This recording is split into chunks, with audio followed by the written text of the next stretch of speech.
কে মারছে?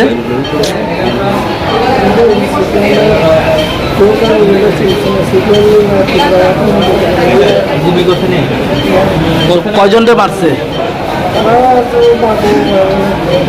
কোন কেন্দ্রে হয়েছে? ধনপুরে। কত নম্বর বুথ? হ্যাঁ, দেখলাম আপনাদের একজন যুব মোর্চার ইনচার্জ মানে যে দায়িত্বে আছে ওনারা মারধর করছে।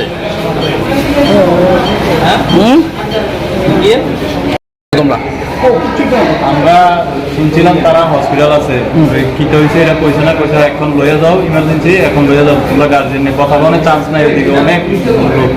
আমরা বলতে কোথায় ব্যবহার করছে, জীবিত ব্যবহার করছে, তো এর লাগে তারা তাদের যারা আনছো তারা নামগুলি কি? একজন আছে তার নাম লিটন মিয়া, আর দুজন প্রাইভেট আছে, তারা সঠিক নাম জানি না। কোনখানে হয়েছে ঘটনাটা? এটা আমরা কইতাম, আমরা মেলাঘর হসপিটালের থেকে তারা কত নাম্বার বুথ জানা আছে? তারা কইতাম যারা তারা গেছে, মানে আমরা জাস্ট ফোন করছে যে তোমরা আত্মীয় স্বজন ফোন করছে, আমরা জাস্ট জানা গেছে নেই মানে কারা কোন পার্টির মানে লোক কিছু জানা। তো তোমার কি হয়? বিজেপি পার্টির লোক। কি নাম? আমার নাম না, যে যে বিজেপি পার্টি যে লিটন মিয়া। তখন ওনার অবস্থা কিরকম? অবস্থা বেশি সিরিয়াস কন্ডিশন অবস্থা আছে।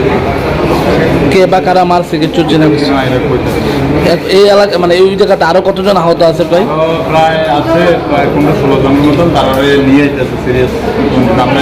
সবাই কি বিজেপির প্রার্থীর লোক না অন্য কোন? সবাই বিজেপির লোক।